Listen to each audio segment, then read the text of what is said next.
अंतःकरणाचे परिवर्तन आणि अध्यात्माची पहाट फुलवणारे आपल्या हक्काचे यशवंत प्रसाद न्यूज.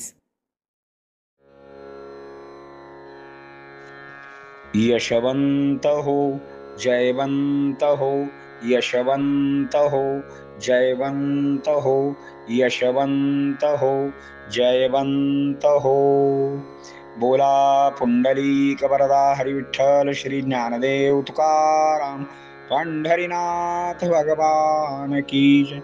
परमहंस सद्गुरु श्री यशवंत बाबा महाराज की जय. पार्वती पते हर हर हर महादेव हर. सज्जन हो, आज 17 ऑगस्ट आजच्यासाठी सद्गुरु यशवंत बाबा यांचे सुवचन म्हणजे अलीकडे देव लोटताना उकिरड्यात जायला लागले. भाग 1. परमेश्वराची भक्ती करण्यासाठी अनेक मार्ग आहेत. नवविधा भक्ती म्हणजे 9 प्रकारची भक्ती आपण करू शकतो. त्यातील पूजन ही एक भक्ती आपल्याला देवाच्या सान्निध्यात ठेवते. जोपर्यंत आपण देवपूजा करीत आहोत तोपर्यंत नाम आणि काम यांचा संगम चाललेला असतो. अशी भक्ती ईश्वराला खूपच आवडते. कामात दंग, नामात दंग. खऱ्या अर्थाने त्यांचे उन्नयन होण्यासाठी ही भक्ती अत्यंत महत्वाची आहे. मात्र श्री महाराज तर म्हणतात, अलीकडे देव लोटताना उकिरड्यात जाऊ लागलेले आहेत. म्हणजे त्यांच्या म्हणण्याला निश्चितपणे मोठा अर्थ असणार आहे. घरातील अनेक कामे आपण करीत असतो, त्यापैकी आणखी एक काम म्हणजे देवपूजा होय अशी भावना कालांतराने होत जाते. एवढेच नव्हे तर त्यामध्ये पाठी टाकणे हा प्रकार वाढत जातो. अर्थात मोले घातले रडाया नाही असू नाही माया अशी देवपूजा करणाऱ्यांची अवस्था होते. भक्तीमध्ये प्रेम नसेल तर त्या भक्तीला अर्थ शून्य होतो. त्यापेक्षा देवपूजा न केलेली बरी. करतात आहात ना देवपूजा तर मन लावून करा ना. देवपूजा करताना कोण आले कोण गेले याची नोंद मनामध्ये होत असते. शेजारी बसायला आलेली असते, तिच्याशी बोलत बोलत देवपूजा चाललेली असते. देवपूजा हा आत्मोन्नतीचा मार्ग आहे हे विसरून आपण चाललेलो आहोत. दिवसाकाठी एकदा तो उपचार करून मोकळे झाले म्हणजे केवढे ओझे उतरल्यासारखे वाटते. जर आपली देवपूजेविषयी ही भावना असेल तर ईश्वराने नक्की आपल्यावर कृपा का करावी व कशी करावी. एक फौजदार देवपूजा करीत होता. त्याचा नियम होता देवपूजा करताना बोलायचे नाही. देवपूजेच्या वेळेलाच नेमका पोलीस स्टेशन मधून पोलीस आला आणि म्हणाला, साहेब तो आरोपी काही आरोप कबूल करत नाही. साहेब म्हणाले, थांब जरा, मी सांगतो तसे कर. अर्थात ते खुणावूनच बोलत होता. त्याने प्रथम पूजेतील संध्याची पळी घेतली व देवघरातील लंगड्या बाळकृष्णाला उचलले व संध्याच्या पळीने ते गोपाळ कृष्णाला तडाखे द्यायला सुरुवात केली.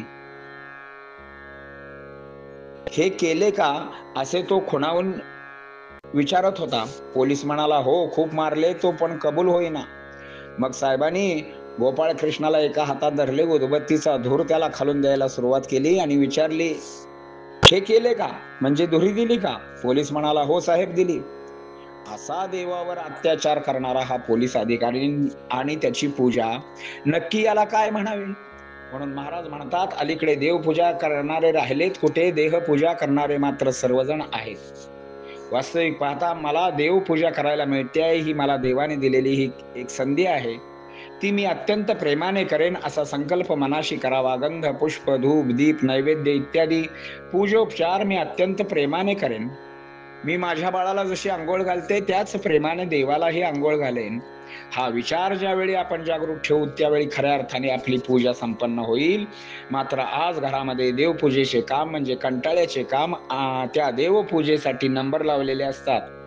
आज भाऊ पूजा करणार, उद्या ताई, परवा मी, तेरवा माझी मंडळी असे देवपूजेसाठी नंबर लावलेले असतात. असे क्रमांक लागल्यावर देवाने कृपा नक्की कशी करावी. क्रमांकानेच केली पाहिजे ना. देवाविषयी थोडेच करा, मात्र ते मन ओतून आणि भक्ती प्रेमाने करा. ते तुमच्या नक्की फायद्याचे होईल.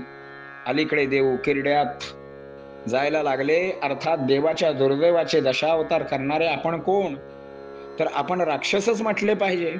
जर तुम्हाला लोटताना देवाच्या प्रतिमा दिसत नसतील तर तुमच्या अंगी केवढा मद अहंकार आहे हेच दिसून येते. अहंकाराने आंधळे झाल्यावर देव दिसत नाही, स्वार्थ गुरु भेटल्यानंतर देव दिसत नाही. हेच करे तो भावनेने वश होतो. पुंडलिक वरदा हरी विठ्ठल. श्री ज्ञानदेव तुकाराम पंढरीनाथ भगवान की जय. परमहंस सद्गुरु श्री यशवंत बाबा महाराज की जय. पार्वती पते हर हर हर महादेव हर.